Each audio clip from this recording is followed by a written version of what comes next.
There, so I know you haven't got one, so that's good. Who's going to lead on? Thank you, Neil, and thanks for having us. We told to be very brief, so we'll keep sort of our presentation part very brief and really happy to answer questions, and we're here as long as that takes. There's been some short introductions, but John Curran from Wellington is our economist and strategist, so he's going to give you a bit of an overview of what we think the world is happening in the world. Ben Petro, his focus is around the fixed interest, which is a big chunk of the portfolio, so a bit of a brief overview of what's going on there.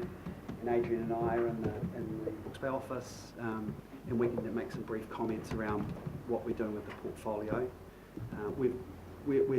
We're taking a slow approach to getting invested, so we've still got a wee way to go, and we communicated that early in the process. So yeah, we'll start with John with some comments. Thanks, John.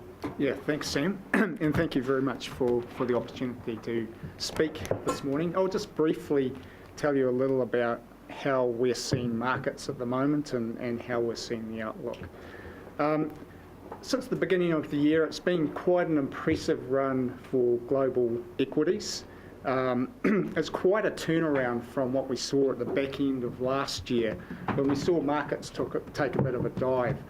And there's been three key reasons for this. Firstly, we've seen investors take a bit of a different view of the economic softness that we saw last year. And they've seen that as a little bit due to temporary factors. So we had the US government shutdown last year, we had the yellow vest riots in Europe, and we had some temporary automotive shutdowns in Germany to meet new emissions standards. And those things caused a temporary hit to growth around the world. So as that emerged, there was more optimism that things were going to rebound. In addition to that, we saw some very good data from the United States. Now, the United States' economy is quite robust at the moment. The labour market is doing well. Unemployment is at a 50-year low. They're creating around 200,000 jobs a month. So that economy is quite sound. And in addition to that, earlier in the year at least, there was some optimism that trade tension between the US and China was starting to cool down and that some sort of deal was going to be made on that front. So that soothed nerves to a certain degree. But probably most importantly, central banks around the world started to reiterate that they were committed to their super accommodative policies that they've had for some time, and the Federal Reserve in particular announced that they were going to hit pause on their previous plans to keep hiking interest rates. And other central banks like in Europe and Japan are continuing to print money and keep, in some cases, negative interest rates to keep that money flowing through the system. So as a consequence, markets have done quite well. There has been a little bit more volatility come back into the market recently, and that's because, as you've probably read in the news, those trade tensions have ramped up again. There's probably little prospect that there'll be a satisfactory deal in the short term, and that may carry on for a while now. In addition to that, you've seen some of that data from particularly countries outside the US continuing to soften, and so that's making investors just a little bit more nervous about the prospects for company earnings and so forth going forward. In terms of our outlook, we're cautious, slightly cautious on equities at the moment, and in our model portfolios we have a very slight underweight to global equities.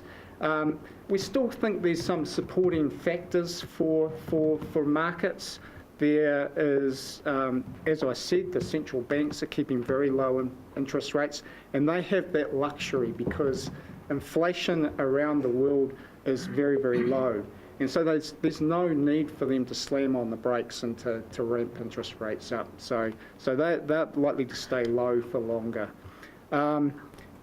But we are seeing some risks, and that trade tension is one of the risks that we're very wary of.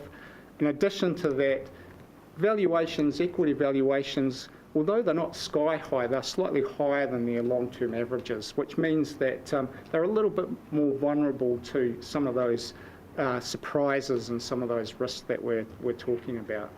So that's pretty much how we see the world at the moment. I'll pass on to Ben, and he can tell you a little bit more about interest rates and fixed interest. Thanks, John, and great to be here. Thanks for hosting us today. The interest rate markets are very interesting at the moment. It seems every week that we hit new lows in terms of yields. As John's alluded to, tepid inflation, central banks cutting their own cash rates. Australia reduced their rate yesterday. Trade tensions, and just a general theme of potential slowdown in global economies means that rates will remain low for some time and potentially go lower, which does make it challenging for the fixed income investor. The move that we've seen over the last 6 months has been very sharp and aggressive.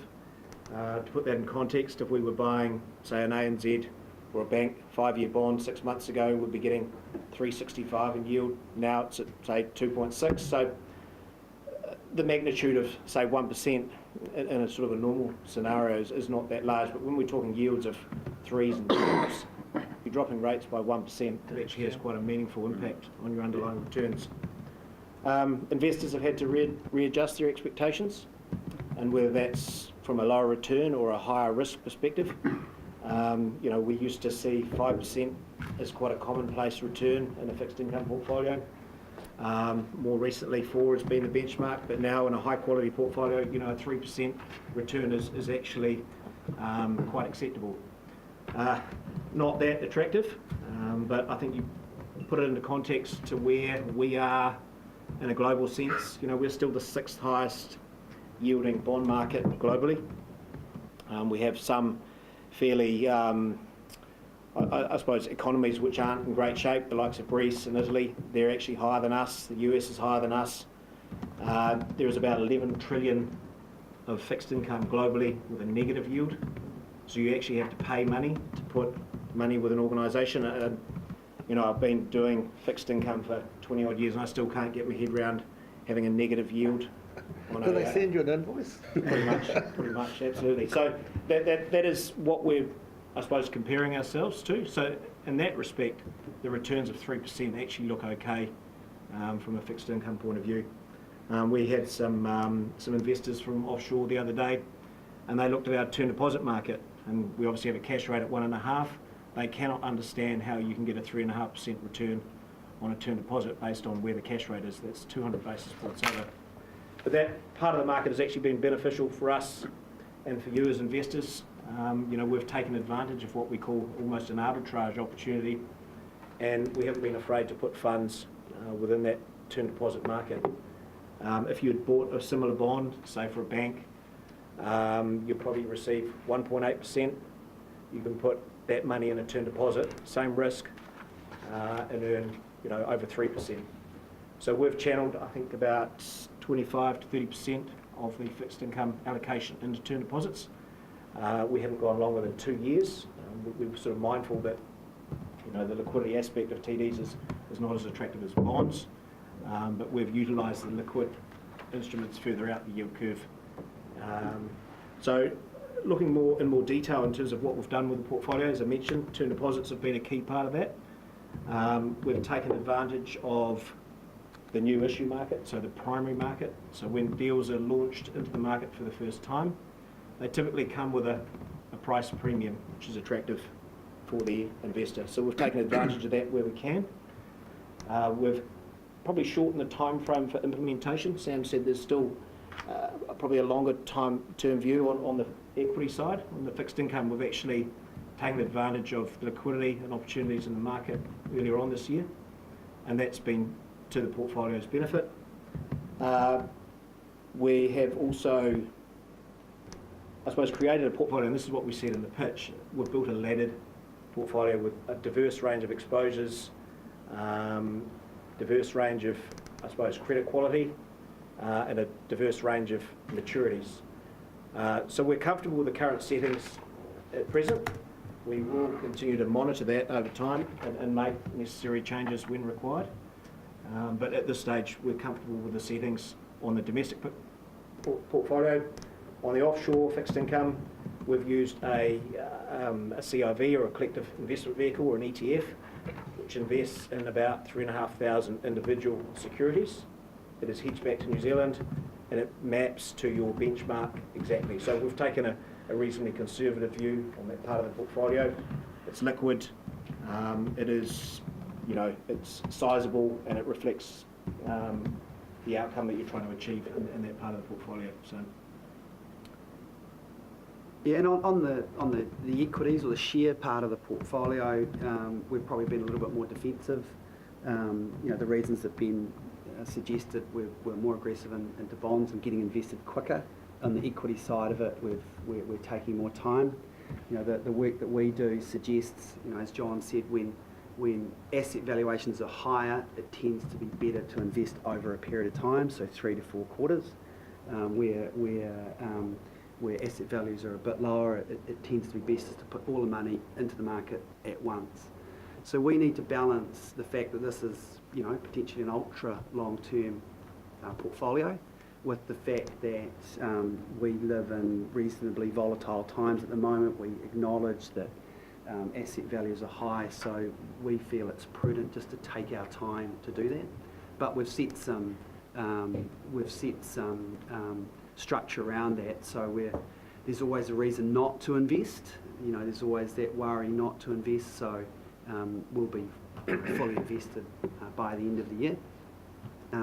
The SIPO determines what our allocations are to different asset classes, and we're following that.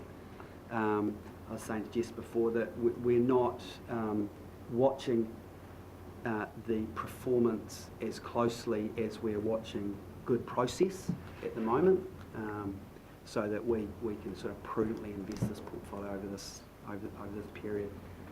So that's kind of where we are at the moment, but really happy to take questions on any subject that you might have. Any questions? So I was interested in your position on the volatility. So all those issues like Brexit and just Greece and Italy, as you mentioned, but also the trade war with China, which doesn't seem to be improving. So do you think that's going to have an asset on a reaction with the world economy? Well, they're all risks, certainly. And I think with the trade war, which is probably the key risk that we're watching at the moment, it's not having a huge impact on the economy. But the longer it goes on, the longer it progresses, if it escalates, it is going to have a big impact. It already has had a significant impact in terms of confidence, companies having to change their supply chains, that type of thing. So that's something we're watching very carefully. Brexit, possibly not such a big event. It is for the UK, but not for global equities, mainly because UK is a small part of the global system. But there's always risks in the environment, and in some ways the volatility we're seeing right now is a return to normal.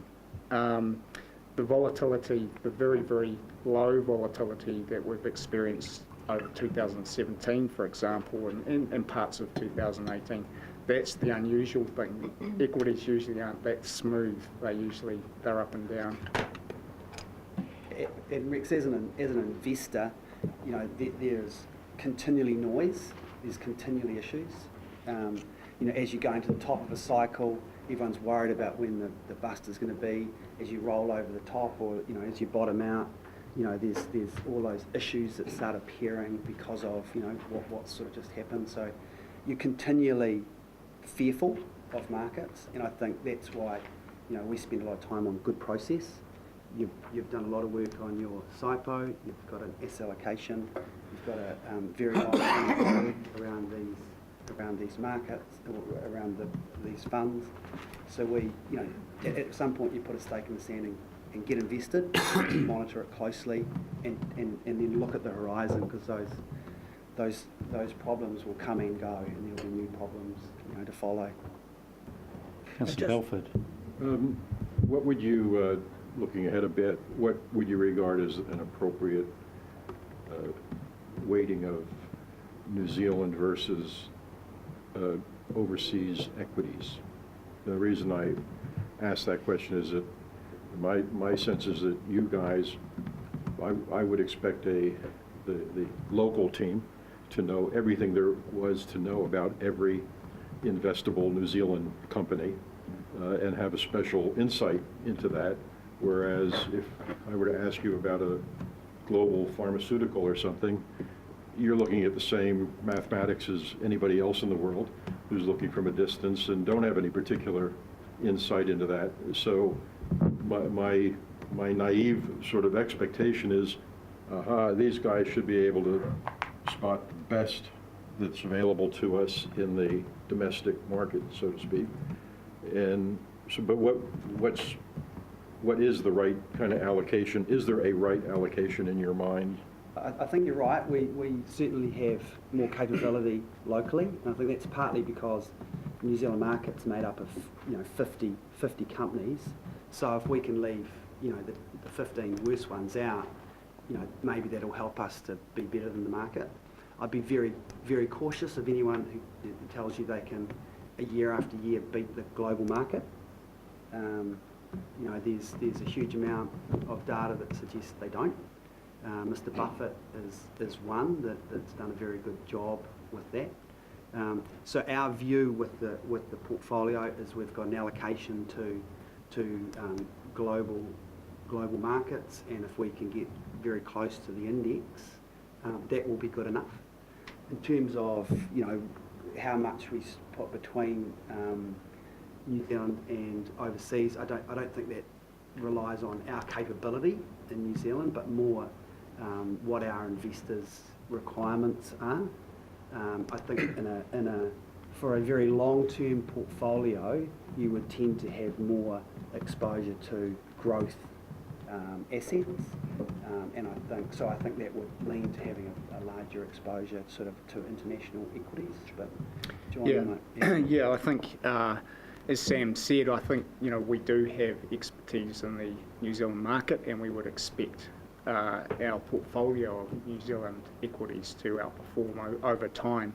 I think what you get with global equities, though, is extra diversification, because although we have fantastic companies in New Zealand, they are quite narrowly focused, and for a long-term portfolio where you want to protect your capital, you need greater diversification, and that's what global equities provides. Mr. Paku. I was just interested in your comment in regards to fixed term interest rates and your 2-year horizon. What do you believe that the official cash rate could come back further? And the other part to that question is, what do you believe will actually could trigger seeing an increase in the official cash rate? I certainly think it could come down further. I think the market's expecting that too. I think the market is pretty much pricing in another 25 basis rate cut from the Reserve Bank. I think what will trigger it will be a number of factors. If they see further weakening in the domestic economy, if they see risks continuing or increasing in the global economy, but more importantly, if they see inflation continuing to be very soft, because they're very sensitive to that. They have this 2% target, which is the middle of the 1 to 3% band. And if people start seeing low inflation, they'll start embedding that into their expectations. And so the Reserve Bank is very keen to get those expectations up. So that's why they might cut further to get that in place. we're still an export-led economy in New Zealand, so Yep. if our interest rates are significantly higher than the rest of the world, that has a big impact on our currency. So we're also led by what's happening offshore. Yeah. If we do see interest rates going up offshore, then our expectations around New Zealand interest rates will probably change. Thank you. Look, question, Peter? Yeah, not related to the investment portfolio, and you might not be the right people to ask this question to, so tell me if that's the case. We were advised a couple of weeks ago that you've decided not to participate in the proposed IPO of the Port of Napier. I'm interested to know why not. I can take that one, Peter. So what happened is that we decided not to be a subordinated partner on the deal. So the firm has a policy around being a sub-partner on those things. We're quite restricted when we're in that position. That has nothing to do with how we'll participate in the IPO. There's a couple of parts to that. One, it means if we're outside the camp, we can be unconstrained. We can look at the deal and write research and have a decent look at it and share that information internally with our advisors. Secondly, the way that a deal like this works. So if you're on the ticket, that doesn't necessarily mean that your your wealth managers or dealers will actually put that into client portfolios. And if I can sort of give you an example of that, if First Capital do a deal in Northland, we're not going to stick that into the Hawke's Bay Regional Council's portfolio just because we're on the ticket.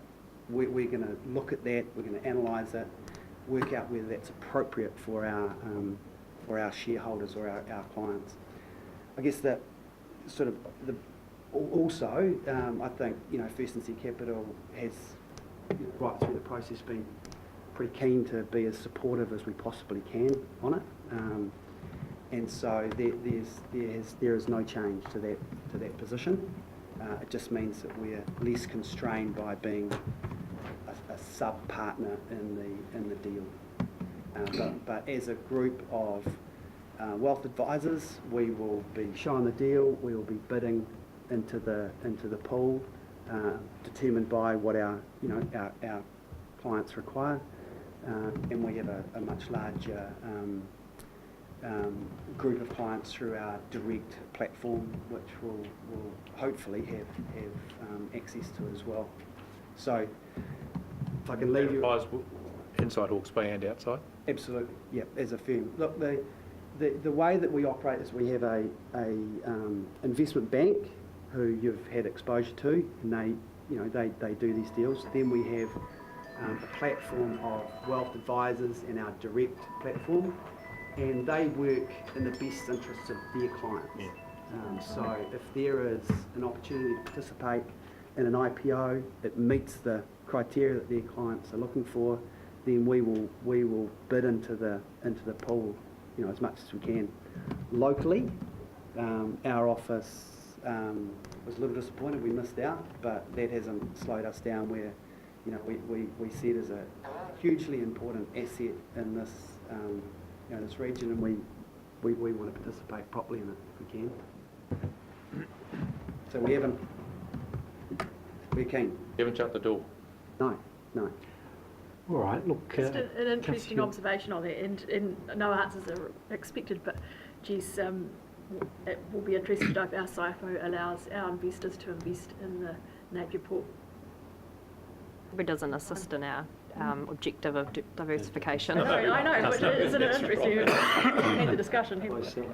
I think you have employed us to invest your portfolio in a prudent manner, with the SIPO as the governing document to it.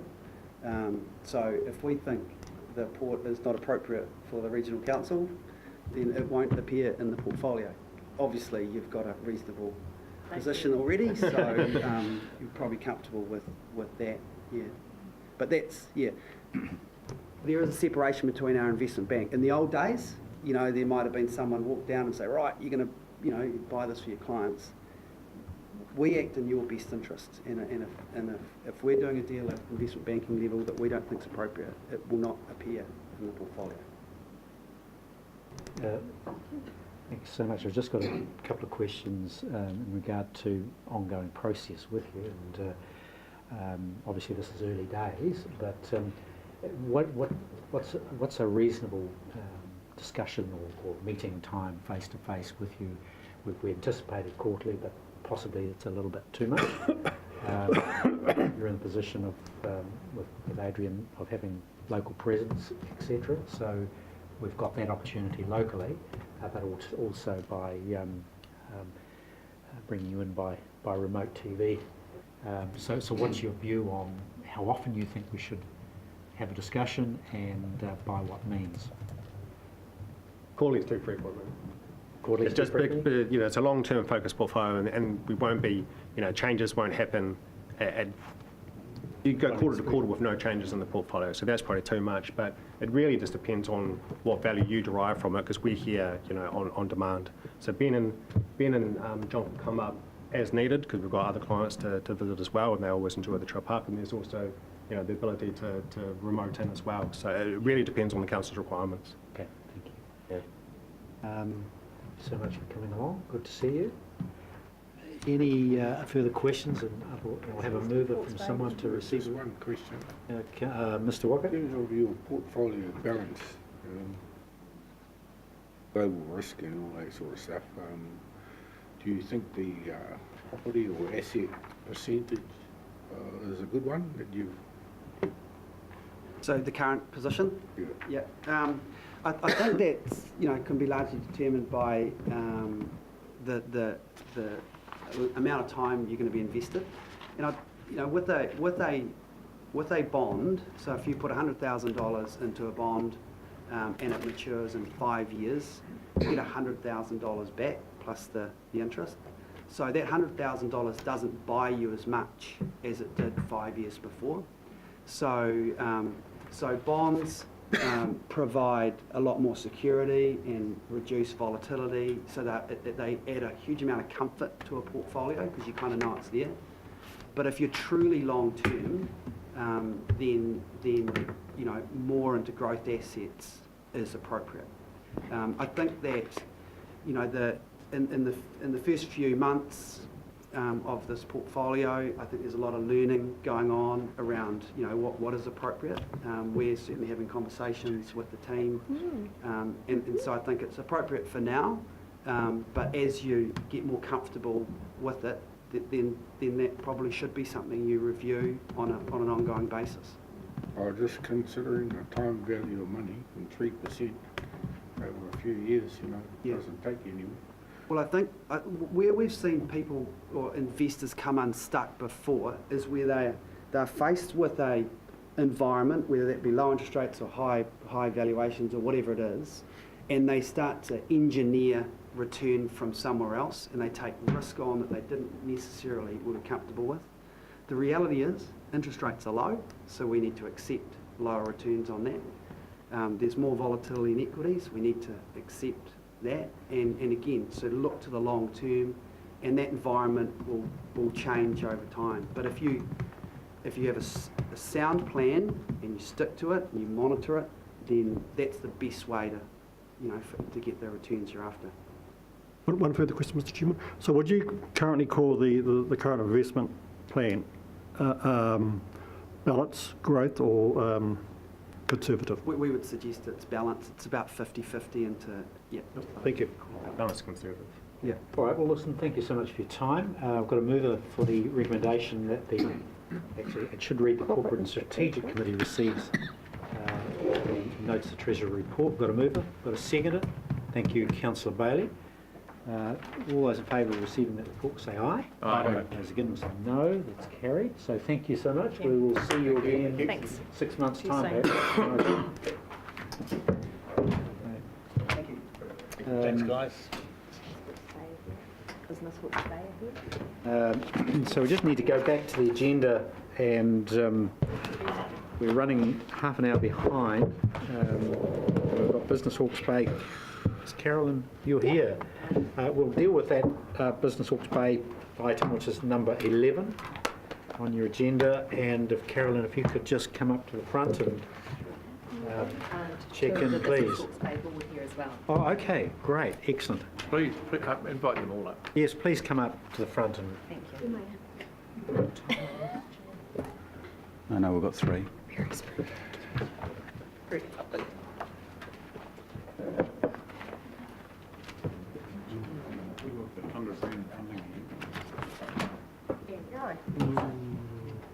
Has been. Yes, I think so. Do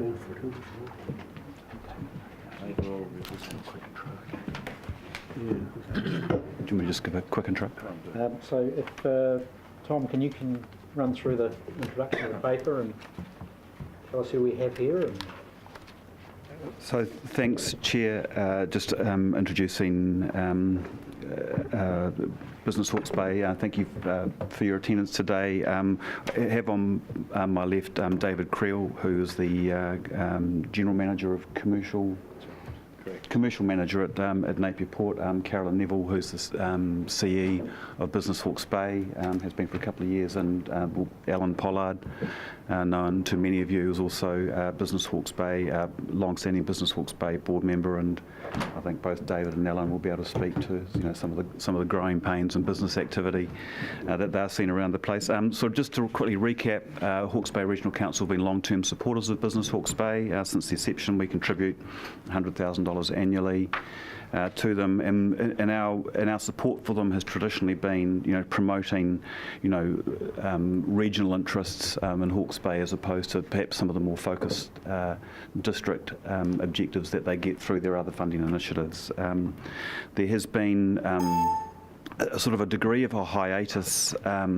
for not for Business Hawke's Bay in total, but it has taken some time to develop and finalise the Matariki program management role, which is now, as we probably always expected it to, has been handed to Business Hawke's Bay, and so they can, whether they speak to that through their presentation, but that's kind of very consistent with regional council's funding in terms of supporting that overall regional economic development approach.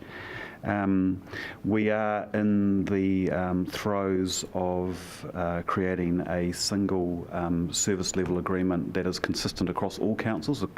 Currently, Business Hawke's Bay operates under different funding agreements for different councils, and that can cause quite a degree of inefficiency and sort of lack of clarity. So that is something that I believe is seen with the CEs at the moment. So without any further ado, I'll hand over to Carolyn, and I think you've got about 10 minutes, Carolyn, and then expect some questions.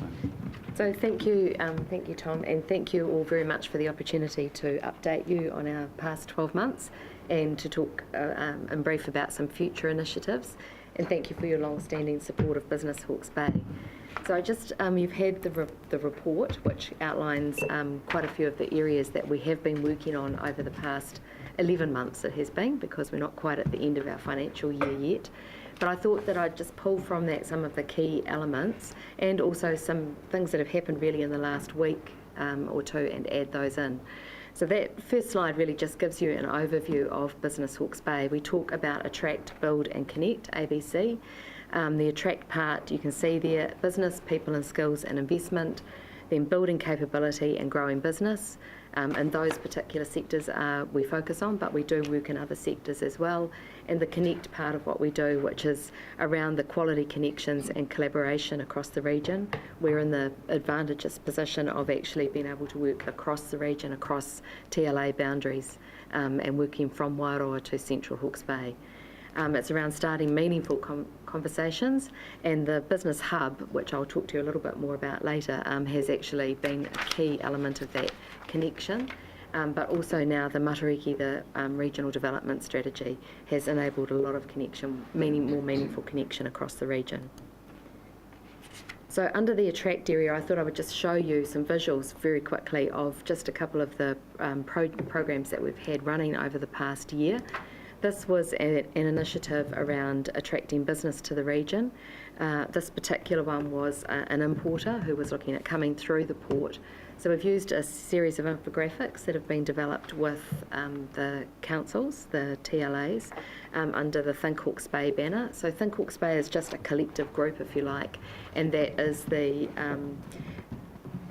Wairoa, Central Hawke's Bay, Napier and Hastings councils, along with Napier Port and also the airport, working collectively. So that was just an example of a campaign that we ran. Alongside that, we also have done some more in-depth case studies of businesses who are successfully operating here in Hawke's Bay or who have successfully relocated to Hawke's Bay. This is Tight Lines, who've been operating here for a number of years now. Something that's a really new initiative, there is a group being formed to put together a regional workforce strategy. The workforce has been, or labour shortage has been, a key topic of interest for everyone over the past few months, particularly with the horticultural sector. But there's a group now formed across the region, and I'm part of that group. We, Business Hawke's Bay, are leading within that the employer engagement and education piece, and also a piece on social procurement. So that will be, that's just started. We had our first meeting on Friday, so that's a very fresh new piece of work.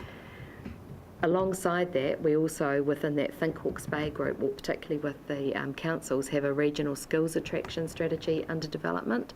So that is looking at a different skill base coming in to support business in the region. And after the strategy's been developed, we anticipate a campaign to attract people into the region. Just what's written there is just a summary from the EIT growth study that Business Hawke's Bay have worked on with EIT and Immigration New Zealand, and that was, I just picked out of it the digital sector.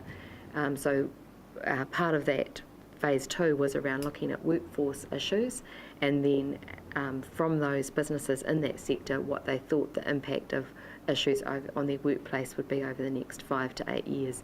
And probably no surprises there from the digital sector as to what you would expect to see there. So alongside the any campaign for business or relocation, there also has to be a support campaign, the softer skills, or the softer side of coming to Hawke's Bay. So the family support, what's available, the lifestyle story, but we are talking a lot now about lifestyle plus, so the plus being innovation and entrepreneurship. So, you know, it's about relocating for the lifestyle, but there is so much more to Hawke's Bay. And this was just a support document that went to a business that was looking at relocating. There's a lot of information on our website that sits there now to support this around, you know, other services that are available when you relocate. And again, we've used case studies. This was Jalan Imports, who wouldn't want to live in paradise? A beautiful quote from them. Future Foods Conference, I did write more about that in the report, but this just gives you an overview. We actually had a graphic illustrator there on the day capturing 12 different slides around, or different hand drawings around what happened on the day, but this gives you a bit of an overview. We had a look at everything is going to change and what the future of food means for Hawke's Bay, and a lot of that is now focused on the value add and in the primary sector. We've always had a strong food and beverage program, but what we've done is extended that. So now we talk about our land to brand program, and it's around agribusiness, food and beverage, primary sector value add, taking Hawke's Bay into the future and what we can do to support that. So through this conference we had a number of initiatives that arose, and we really have focused in on this for the last, the conference was the end of October, and we've really focused in on what we can do to add more value into that area. Through the hub we have the Food Innovation Network present, so we work very closely with them and with the other support agencies that are there, but we also have developed some of our own initiatives, which I'll go through very quickly.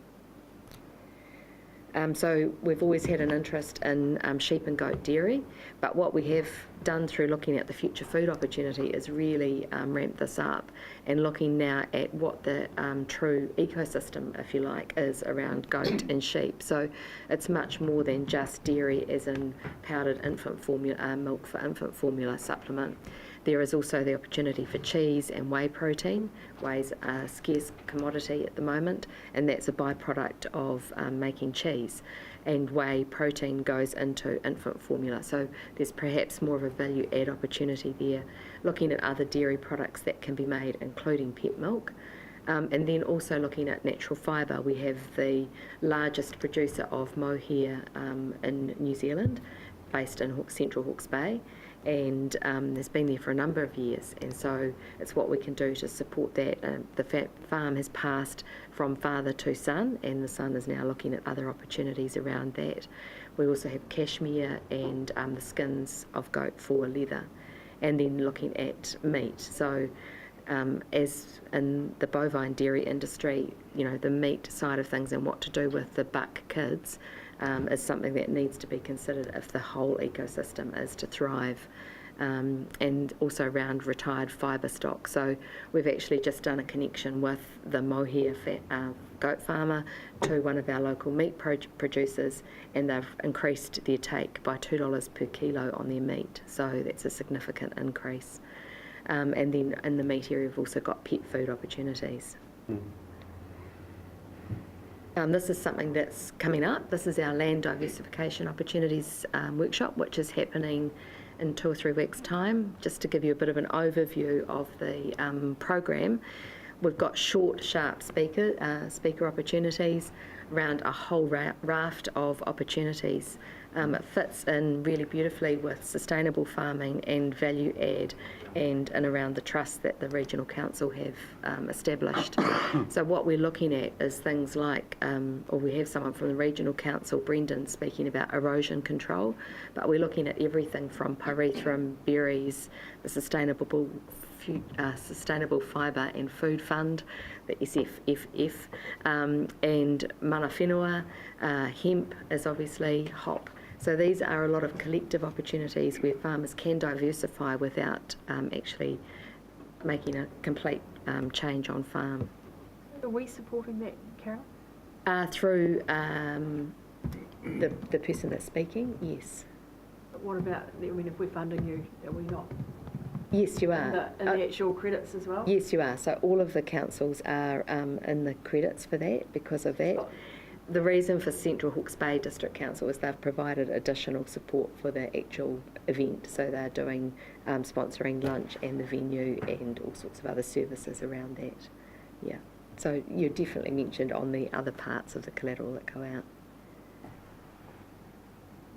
Another area in the building business support is startup. So we have done a lot of work in this area. We have co-starters now. We have a regional licence. It's an international program which has been operating in New Zealand for 8 years and has accredited facilitators. We've actually been through and trained a number of people who will deliver right from Wairoa to Central Hawke's Bay on this program.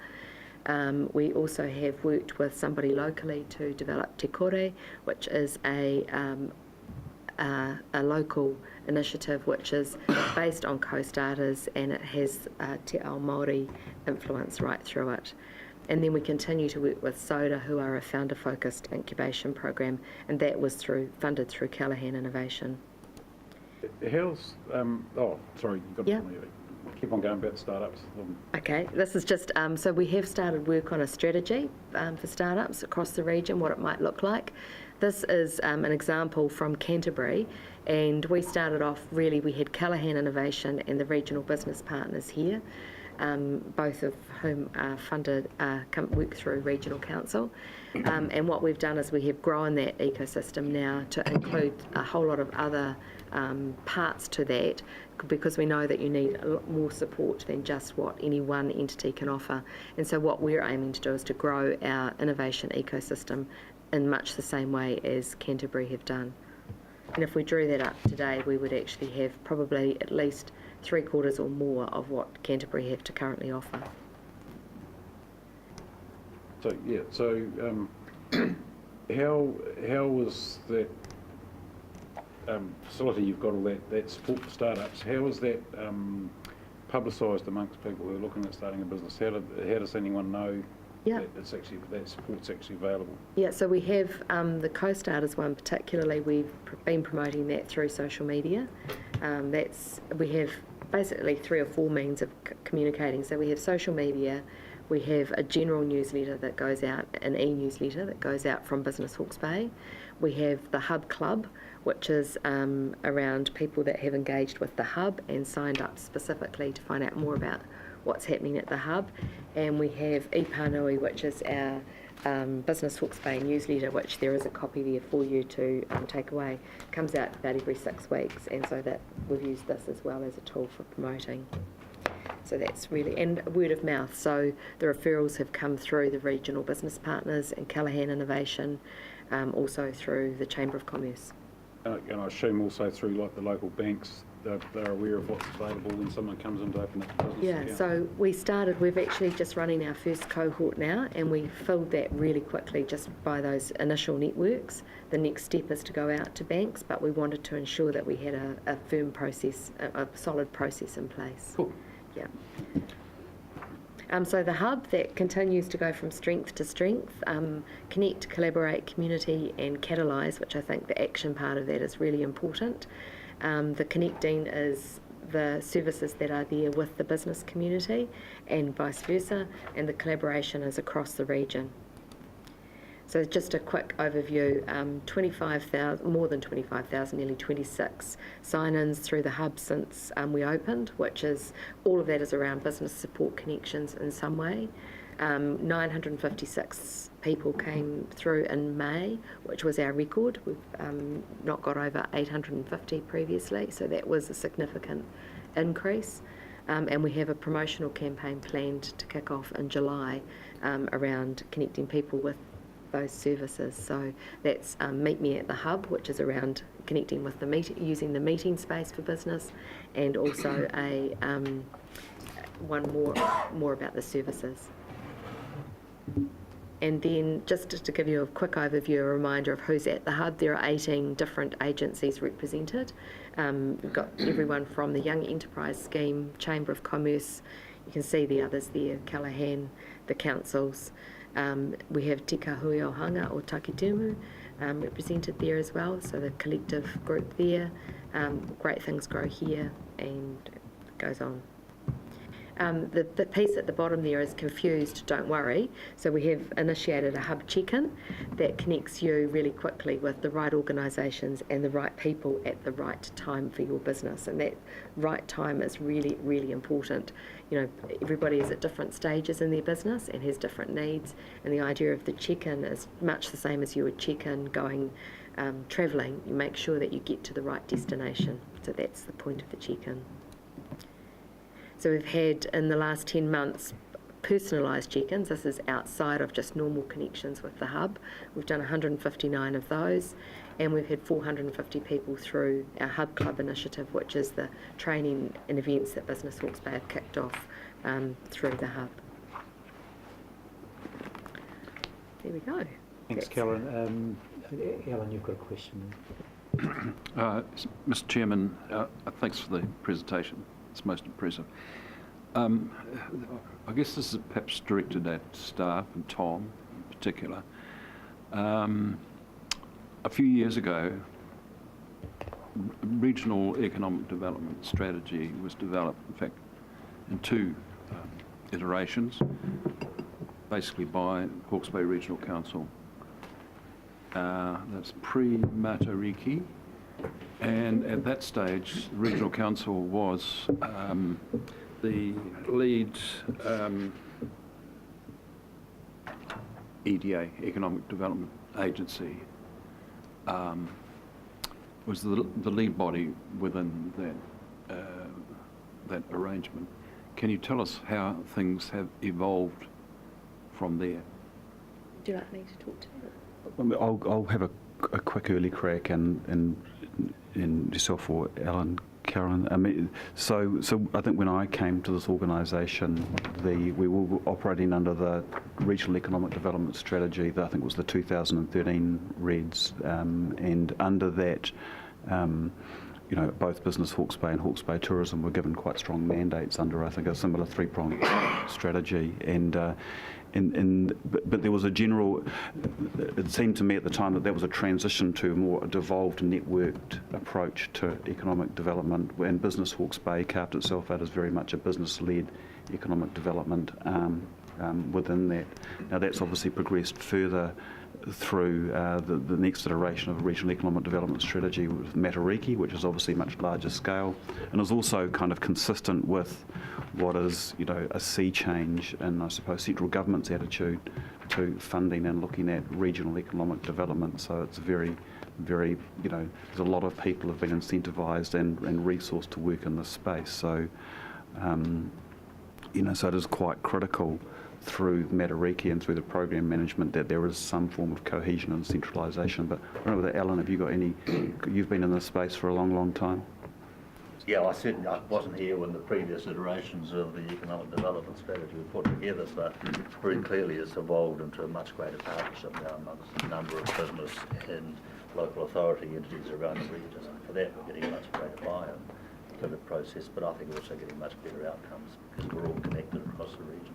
So is Business Hawke's Bay now the EDA, or does that... No, is that part of...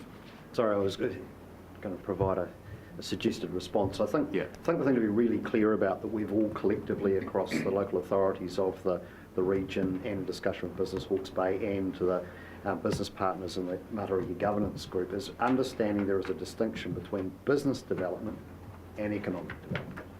Business Hawke's Bay is the business development entity primarily for the region. EDA, or Economic Development Agency, is devolved over a range of different organisations, and that's in recognition that economic development is about critical infrastructure, it's transport, it's roading, it's the port, it's the airport, it's about digital connectivity, it's also about skills, training, workforce, and then we've got things like the social inequities we've got in the region and the problems that's giving rise to holding back workforce participation. So we've come to understand that economic development is a really big complex system that involves lots of different agencies working collaboratively together. So this idea of having an EDA to rule them all has sort of gone out the window with our more contemporary thinking. Okay, so, and the Matariki board is the sort of the governing body at the top of the chain, is that right? That's correct. Okay. And that's fine. The only thing is we very rarely hear of what's going on within the Matariki board, which is a bit of a shame. Can I add to that? Sure, yeah. So Business Hawke's Bay has recently picked up the program management for Matariki, and so we've actually started we've got a proper communications plan in place.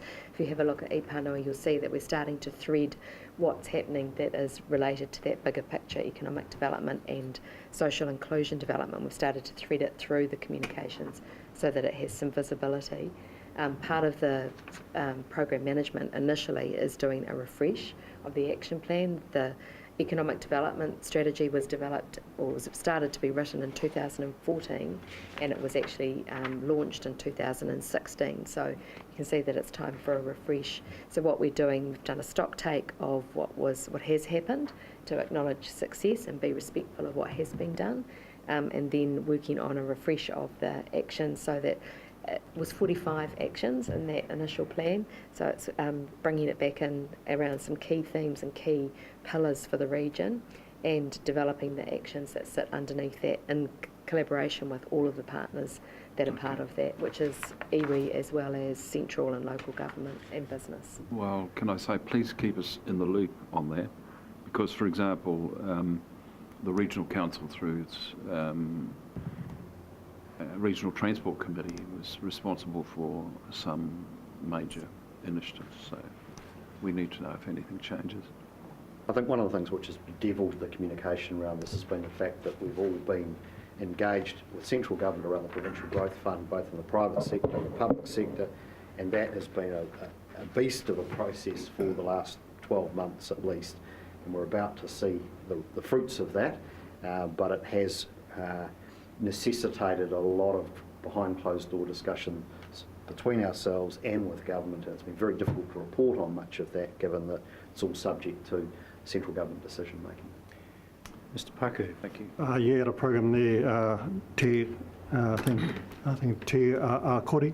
Just who and what is that? Sure. So we've been working with Teresa O'Brien, who has been one of the, up until recently, been one of the project managers within Te Kahui Ohanga, and we've been working with her to put a Māori lens across it.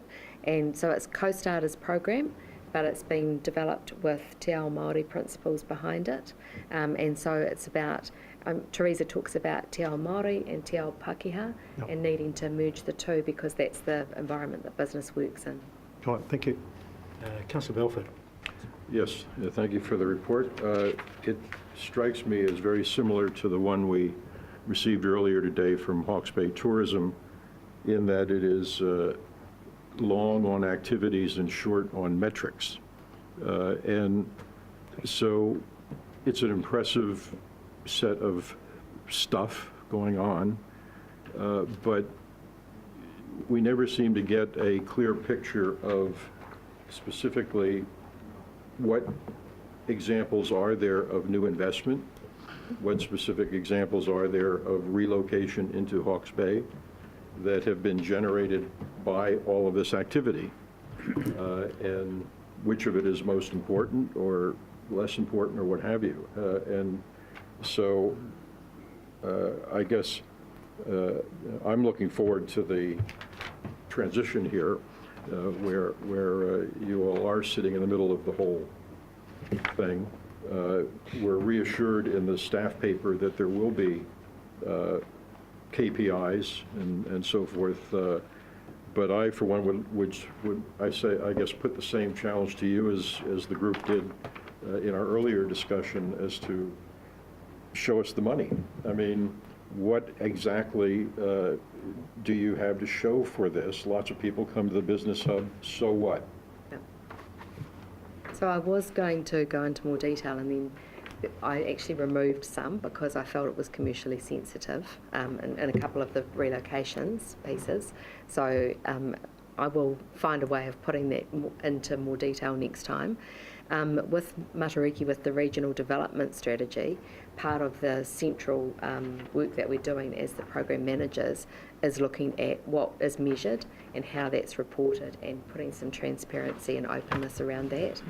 So I think that will answer part of your question from the bigger regional perspective, but certainly what we're doing, we definitely could improve what we're doing with communicating the actual deliverables. It's just really that matter of balancing all the time that commercial sensitivity with numbers. And I did try to put as many numbers as I could in there, but I understand what you mean about the so what. Well, a lot of the numbers are about process, yeah, as opposed to results, I would say. Yeah. Councillor Wilson. Just on a similar vein, thank you, Chair, and welcome, by the way, guys. Just reading the paper that accompanied this, not so much your slide pack, but I'm looking at, there's sort of half a dozen initiatives here that, or maybe not half a dozen, but a few, anyway, 4 or 5, that tie in with our future farming initiative. My question, quite simply, is how much cut-through are you getting? Are you, we just had a big survey done as an example, who's doing what in the space, and BHP didn't appear anywhere. So how much cut-through are you getting in the market with other providers, with the farming groups, etc.? So we are working closely with MPI, and we have started to. Most of our work, partly due to our funding levels, is that we work one-to-one. We don't have the funds to go out and deliver one-to-many, so we have tended in the past to work one-to-one with farmers and with businesses. Where we've worked previously a lot is in the foods area, and we've extended that into the farming side of things, the agribusiness, simply because that was part of the whole value chain, if you like. We certainly have, the idea of the land diversification workshop is to raise our profile, and we've certainly had a great opportunity to connect with, those number of business opportunities that I put up there, those are people that we've been engaging with over the last 12 months. So that's not something that we've just pulled together really quickly. We have been working with people in hemp and goat and in different fibres and all of those different things that we had up there. So just to follow on from that, thank you, Chair. If you all disappeared, how would we set that up again, and would we set it up again? I mean, you know, you've been on the block for a while now, so devil's advocate, say you weren't here, yeah. How would we set you up any better to get more cut through and to have more measurable deliverables, etc.? Yeah, so I think if I'm honest about it, then funding would be a key thing. So, I mean, we deliver a lot for the funding that we have within our organisation. I think we actually over-deliver for the amount that we have. But to actually raise profile, it would be around actually being able to get in there. Like if I look at the goat and sheep dairy as a really classic example of that, and we have expanded on that over a number of years as to what we're doing. There's a national initiative now that is providing a game changer. So that was funded through the Provincial Growth Fund into Southland, Food South, and they have come through, and with our support we organised a collective. We had 70 plus people in the room who were interested in goat and sheep dairy, farmers through to support agencies and suppliers, and just having that behind us. So now that Food South, that organisation, putting together a prospectus, they're putting together an overview of what it would cost to convert from cow dairy to sheep dairy, as an example. So that's the sort of thing that we could do if we had the resource in-house, but we haven't. So we've had to wait for that to become available and tap into it nationally. That follows. And it follows through all the other different streams as well. It's about, we have the capability, but we don't have the capacity to actually go deep into anything. Just a question from myself, if you don't mind. You've heard some inquiry about, if you like, value for money, the investment we're making. I'm seeing some, not sure, at least collaboration, but I'm seeing some overlap with the sustainable farming scenario. Go back to Councillor Wilson's question, you know, if you folk weren't doing it, would it be done over here? What's the level of engagement between regional council and business, Hawke's Bay business around that? Are there other areas that we can coordinate, for example, around the environmental issues? What's waste minimisation look like for your various businesses, sectors? What are you doing around climate change, etc.? So can you tell us what that looks like from your perspective? Have you got it on your horizon? Yep. So we definitely have got those on our horizon, but it's something, again, we don't have the capacity to do more than what we're currently doing. So we do look for those opportunities to collaborate wherever possible, and certainly with the sustainable farming, we would certainly look to collaborate further with the Trust, to extend our reach and resources. I think one of the things that we offer that's a point of difference is that we are business-led, and so we are cross boundaries, which I understand the regional council are as well, but we have that connection into the business community. Thinking about what we did recently with the goat meat, for example, you know, that was an opportunity that had been sitting there for quite some time, but actually to be able to make that connection to somebody else was really important. And the person who's working on this works 20 hours a week, to put that into context for you. Councillor. Oh, sorry, if I just add a follow-up to your question there, is that in terms of this ecosystem of people, you know, the regional council does manage the regional business partner contract, which includes Callaghan Innovation Funding, which is also quite a key driver of promoting and supporting the types of investments that you're looking at in terms of from a technological perspective. So, and we have always been very clear that that regional business partner, even though they, two of the members are HBRC staff, that they are located at the hub and they are part of that system over there. Do we have a funding agreement For the regional business partner, it's a contract with central government. So we have, so we are tenants. So the regional business partner. Sorry, do we have, for our $100,000, do we contract it? So it is the subject, so a little bit similar to Hawke's Bay Tourism, it is the subject of a long-standing funding agreement that through the sort of, the time it has taken to confirm Business Hawke's Bay's role with Matariki has effectively been on an extension, and that is about to be formalised in all of Council service level agreement with hopefully a single set of KPIs, which will obviously be the subject of some discussion. That will replace, we have an existing contract in place, yeah. Okay, thank you. Question. Sorry, Councillor Graham. Okay, thanks guys. Thanks for the presentation. There's some pretty serious stuff in this booklet here, some really good stuff. I just wonder, so how involved were you in the Craigmore development? You know, how involved in that? And the other one is, which is a really great opportunity, is the JD.com with Rocket, which is just going to be a perfect fit, doesn't it? Yeah. So how involved were you in those two things? Yeah, so we weren't involved. We knew about them and we were able to support if needed, but we weren't involved. The idea of the newsletter is that it's a showcase, and we say that it's a curated overview of everything that's happened within that space in Hawke's Bay, and that's where we're trying to lift that profile of what's happening in the economic development space across Hawke's Bay. Well, I've got a supplementary question. So, well, is there an opportunity for Business Hawke's Bay to make those kind of connections, to leverage it off our success? That's the private sector is going to drive the economy and is doing so. Those two wonderful examples. But is there an opportunity for Business Hawke's Bay to leverage off that and make those kind of connections? You didn't this time, but yeah, we do that. We have done that in a couple of instances recently with some other. Just trying to think how to frame it up. So we have done that in a couple of other instances. They're not finalised yet, but we definitely have the opportunity to do that. Again, I'm not sure that we have the full resource to do that. okay. Mr. Walker.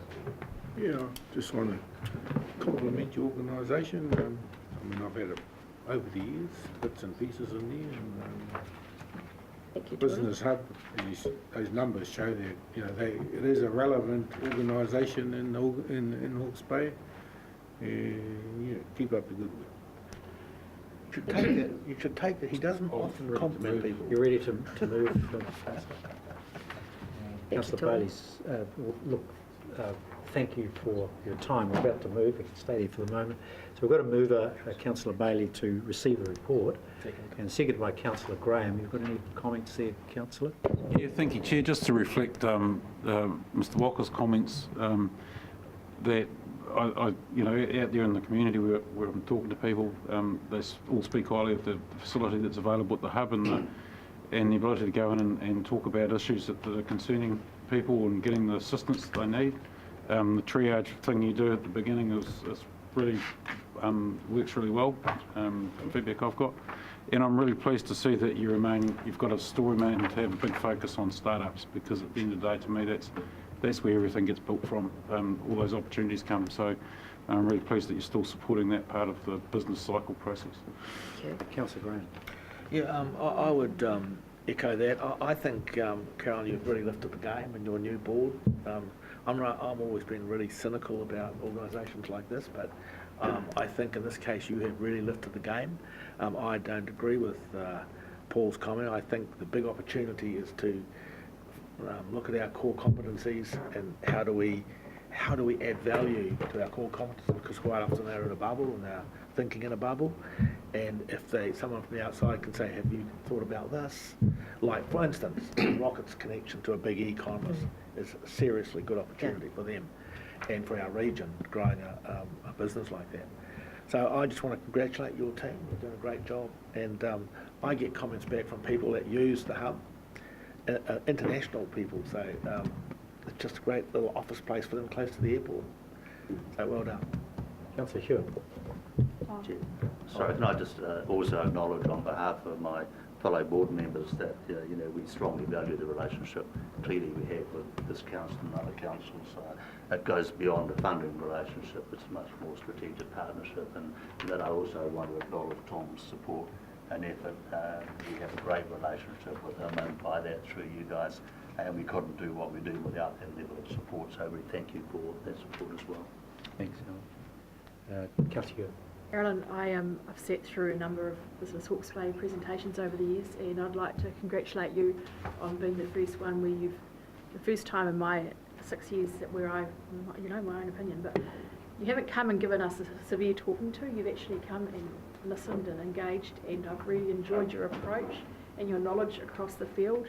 And just a little suggestion perhaps to keep the councillors on board, and rather than just once a year when you come in for the funding cap in hand. But this is great. Perhaps we could have it distributed and put in our, we've got cubby holes so we can see what's coming up, because for instance I see something in Central Hawke's Bay next month, and I mean this is historic, it's all the May dates, but I'd really like to tap into and support that event. So if I know about it, then I can. So I've enjoyed the presentation today, and I congratulate you on your board for that, because I think it's a vast improvement. Any other comments? Before I go back to Councillor Bailey, I'd just also like to echo Councillor Hewitt's contribution as well, and I think you're picking up the sense that we want to engage, and you mentioned you're seeing it as a strategic partnership with us. I'd like to see, and I hope we can put this on our things to do list, is to come back with those KPIs. I think you've heard a message that we want to know, what you're doing in real time. We also would interest, I think, in the alignment of your activity with our high priorities, and you've mentioned sustainable farming. I put it to you that the environmental issues as well, what the business sector is doing, how business is performing around waste management, pollution, just contaminations, etc. So there are areas that perhaps I think we can collaborate on into the future. So can you keep that in mind when you're planning your next visit, and let's do it more often. Thank you. Councillor I've got nothing further to add. I'll put the motion that we received the report. All those in favour will say aye. Aye. Those again will say no. Thank you for your time. Thank See you for again your soon. time. Thank you very much.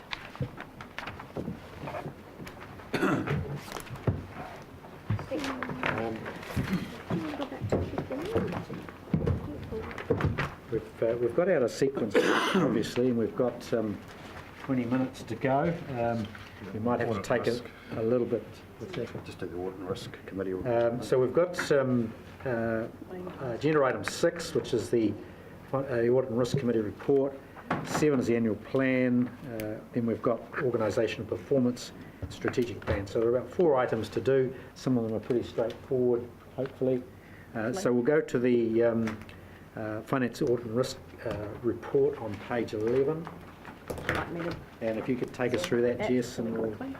Thank you. So we had a fairly full agenda at the Finance Audit and Risk Subcommittee. A couple of the key items were the proposal to change the date and the collection of the rating invoices. So currently we collect most of our revenue, about 80% of our rates revenue, in the 8th month of the financial year. Which isn't very good financial management, doesn't assist in terms of our cash flow. We're effectively borrowing to fund our operating costs for the first 6 months of the year. And also the current date, the 31st of January, isn't entirely, I suppose, preferable in terms of the community. It's a fairly tough time of year for families post-Christmas, back to school costs. So we do frequently get feedback from the community that the end of January isn't really optimal timing for collection of regional rates. So we're proposing to bring the collection date forward, and this paper really, I guess, proposes an outline to engage with the community to make the transition as smooth as possible. We are proposing to be flexible in terms of collecting rates and encouraging people to pay across the year by direct debit. So currently we have a considerable amount of ratepayers who pay 3 payments, I think September, October, November, or October, November, December. So we're proposing that we spread those payments out across the year to make not necessarily more affordable, but for easier financial planning for ratepayers. So that's really the crux of that piece, and there is a full paper on that. So we can either discuss that now if there are any questions, or would you like me to move through the rest of the recommendations from the Finance Audit and Risk, or pause for questions around that aspect? Well, if we could take some comment on that, because that was the most controversial issue we had, Alan, wasn't it, around the timing of that, the invoices, and then perhaps follow on with the balance of the report. Are there any comments around the proposal, the recommendation to change those dates for invoicing? A significant issue for us. Just an observation. I understand what it is that's being proposed here. And the idea is to try and get as much of that income to come in as early as possible. I actually get that. But if you're then turning around and saying, but you can space your payments out over 12 equal payments, guess what? That's what people are going to do. So I'm kind of asking what research went in to actually determine, is this going to make a difference? Currently, we actually receive 80% of our rates revenue comes in months 8 and 9. Yep. So it is severely weighted towards the back end of the financial year. So even if we do have majority of people paying by direct debit, that will bring 50% of the cash flow forward to the first half of the financial year. So that's still... Thank you. Mike, I'd also just note that 70% of ratepayers pay under $300 a year, and 90% are under $500. So for most of those ratepayers, the hassle of setting up just rather write the cheque than have to set up a payment plan and all that sort of thing. So yeah, the overwhelming majority, I think, are still incentivised just to pay it one hit. I'd say they're like myself and they leave it to the last possible moment. Councillor Hewitt? What? We're watching you.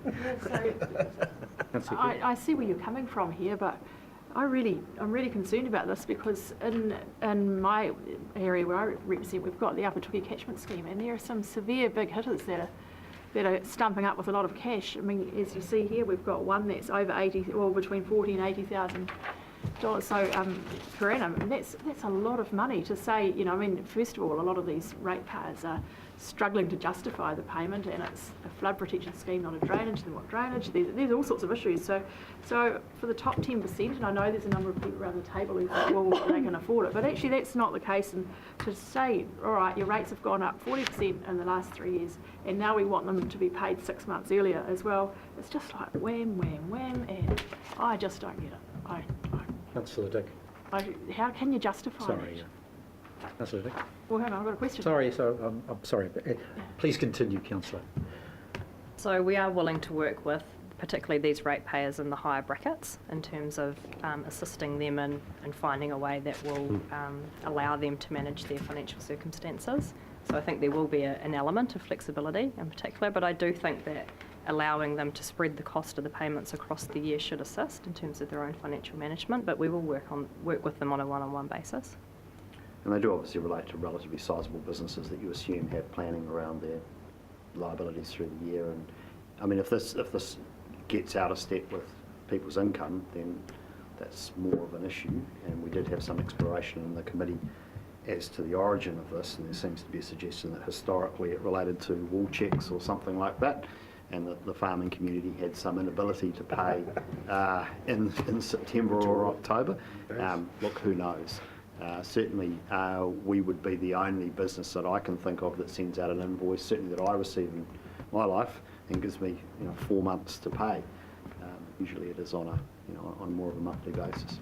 So will you socialise that through the schemes, Chris? Quite happy to do that. So we'll have a talk to Jess about the best way to. We don't want to get out of sync, so I think the primary person is Jess, but we'll work through Jess to do that. This is not going to be well received, I don't think. Councillor Dick. Well, Mr. Chairman, I argued against it in the subcommittee, and my views coincide with Councillor Hewitt. But I'm not going to waste my breath. I'll go with the consensus on this one. come this way. Councillor Brown. I'm also interested in in that top lot. Without betraying any confidences, is the top 4 corporations, are they corporate bodies? Yes, the trading entities. But are they big corporate bodies or individuals? Trudy might be able to enlighten us. The top 4. There are trust and businesses as such, corporate bodies, and the Farm Trust in Wairau is the biggest ratepayer. And Yeah, he's that big wire one, isn't he? mainly farms. The Hastings one is a big farm as well. Oh, yeah, know them. So we sort of know these people, don't we? Okay, and the 14 is the same, I guess. Big farms, big landowners. So Wilson. I had a question around how we got to where we were. And are you seriously saying that this was based on a wall check in the past? No. Speculation that was the case. So we're trying to work out what the origin of this was, because it does seem... I'll get a bill after I sell my wall now. It'll take about 10 years. Precisely.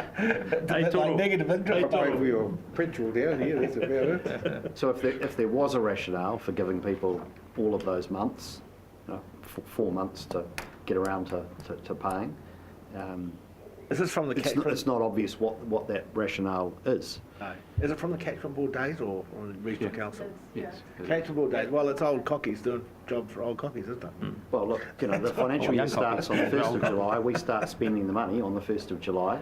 The point is that we would normally, like the other schemes. So just to finish, but there is an assurance here that we change this. There is, you will accommodate any outliers within reason as long as it's and a reasonable... there'll be a transition period and lots of communication. Okay, so it may, some businesses may have 1, 2, 3 years to get their head around this We won't penalise and people, adjust. particularly Or within if they negotiated, they could still pay in their old fashion, potentially, depending on what the circumstances were. Sure, we'll work with people. It's on that basis I support it. Any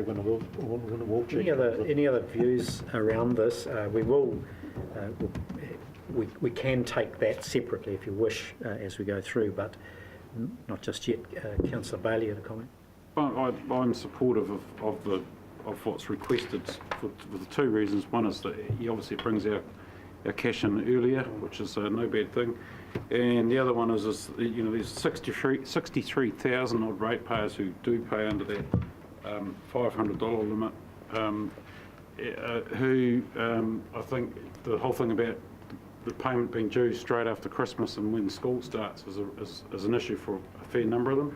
So bringing it back earlier in the year, bringing it back at that time, I think is going to be helpful for them. And at the same time, we are offering them payment terms, which is something we've not been proactively doing in the past and is going to be so in the future. So it's all good. All right. Well, do you want to know the same issue, Councillor? No, different issue. Let's roll through those. So if do you want to hold that until Jess has summarised that? Or? Okay. So the annual plan is a separate item on the agenda today, so we'll cover that separately.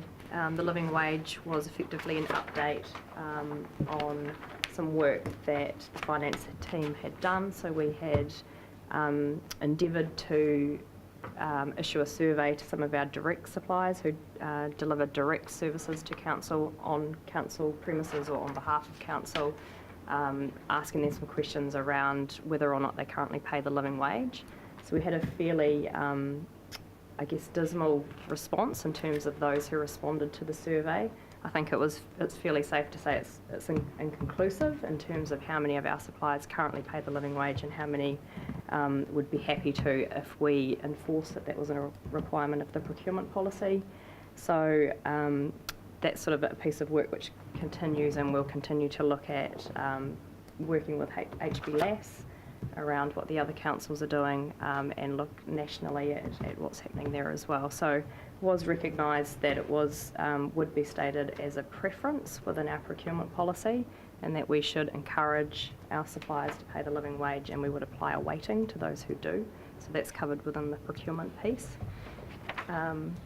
The procurement and contract management update, we provided to the committee, the subcommittee, the revised procurement and contract management policy and process.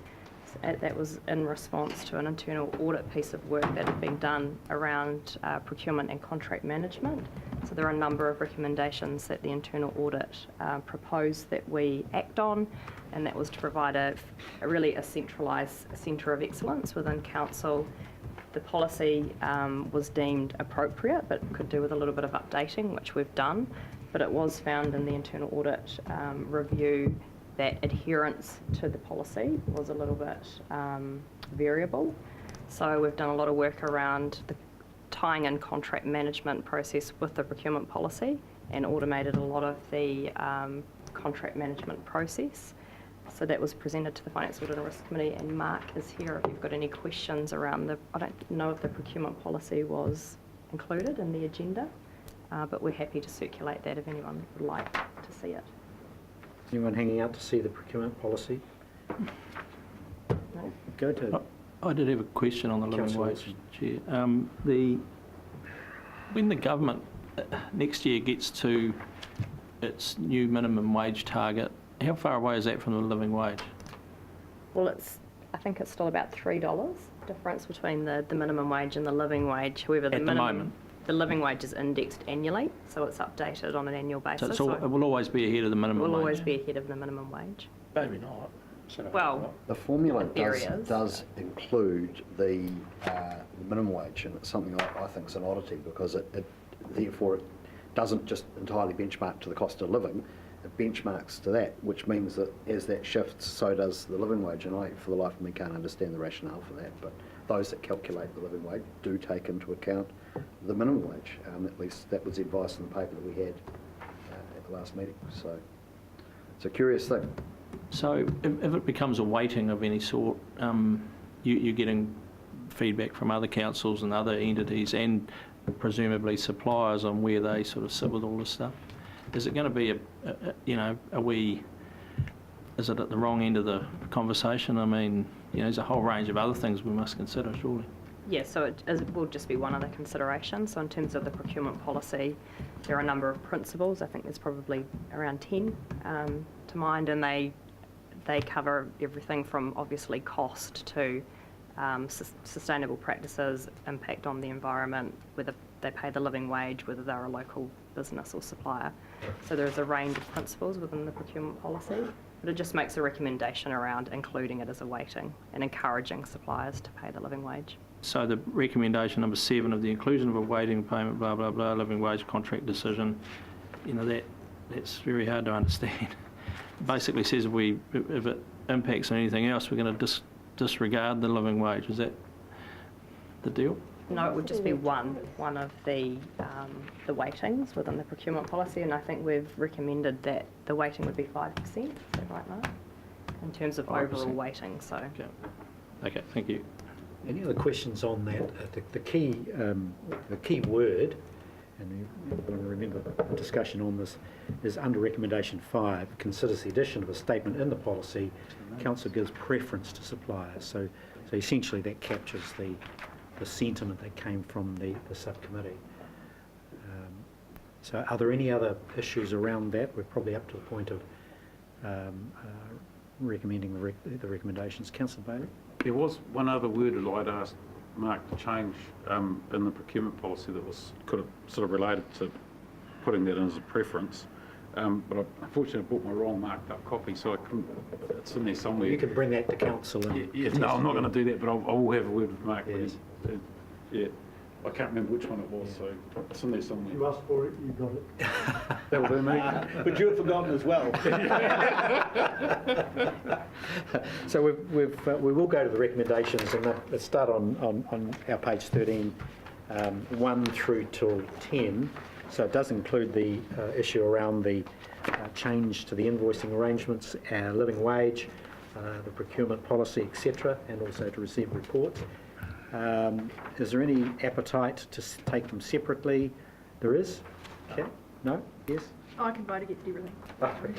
All right, well, look, we'll put them as one. It's only the rating. The rating is the issue. We'll put them as one, as a remover for recommendations 1 through to 10. Good move. Mr Paku and Councillor Bailey. Do you want to speak to that, Mr Paku? No, I think we've had enough discussion around it. Councillor Bailey? Yeah, I'd just like to say that the living wage update, or the living wage changes to the policy, I think that's a really good move, step forward. I think it sends a really clear message to our suppliers as to what we're looking for, but it doesn't necessarily mean that that's going to be the main decision-making point that we have when we're making procurement decisions, but it is part of the mix, and I'm really, really pleased to see that. Councillor Hewitt, do you want to speak? No, I think my sentiments were pretty clear in that I think we have an obligation to all of our ratepayers, not just the 90% of them, and we're imposing some severe difficulties, and I'm not happy about that. Yeah, I hear what you're saying, and that is of concern as well. However, I think it's mitigated by the opportunity to, and I'm sure we'll negotiate with those high-end ratepayers to smooth that out for them. So hopefully that overcomes the problem you've identified. Do you want to say something, Councillor? You're looking very passive. Well, just was thinking those high-end must own some serious capital assets to be rated like that. Councillor Bailey, do you want to conclude? No. Sorry, Mr Paku. No, I think him. Right, look, I'll put those recommendations. All those in favour will say aye. Aye. Those against will say no. No. Do you wish that recorded, Councillor? It's carried. We'll now move to, we're at 25 past. What time does the bus leave, John? You continue to have a shocker. Yeah, it's lunchtime. Pull the unions out. It might be ambition. We've got, sorry, I'm can you just- update us on? Well, it's not raining raining. as far as I can see, but I do think we've got a bit of a challenge in terms of time because there's quite a lot still to get through. So do you wish, in the light of that, for me to defer it or shorten the programme? What's the preference? This is going to take a little while. Yes, we've got at least probably half and 3/4 of an hour post-lunch to do that, an hour. What do you want to do? You want to go on a tiki tour or? I'm quite even just to go to the pump station. I think it's the sort of thing that fascinates me. See, on the opposite, I'd rather go to the hospice. I think we're looking at deferral, aren't we, to another time? Seeking your guidance, it's all for you. I think so. I think we'll put that off and reschedule. Okay. I mean, the team will be working there anyway today, so it's not like they were there specifically, so they'll carry on. You have people at Cranford specifically? Yes. We do for Cranford, yes. So I just need to get Di to give them a call. That's why I want to make the decision sooner rather than What time later. was the Cranford meeting? So that's scheduled for arrival at 2:30. So one possibility is those that want to go to Cranford could take their own cars, will flag the bus, or flag Puketapu, and those that want to go can be there at 2:30. Yeah. Does that sound? Yeah. All right. Is that all right? Mr Chairman, why don't you keep going for half an hour and finish it? You should be able to do it in that time. What's the appetite to appetite? Hungry. I think we'll keep. I think we'll break for lunch, Councillor, and come back in at 1:55 if we can, please, and continue on. We've got the annual report, which I'm sure there's quite a significant amount of conversation with, particularly around capex, etc. So. Yep.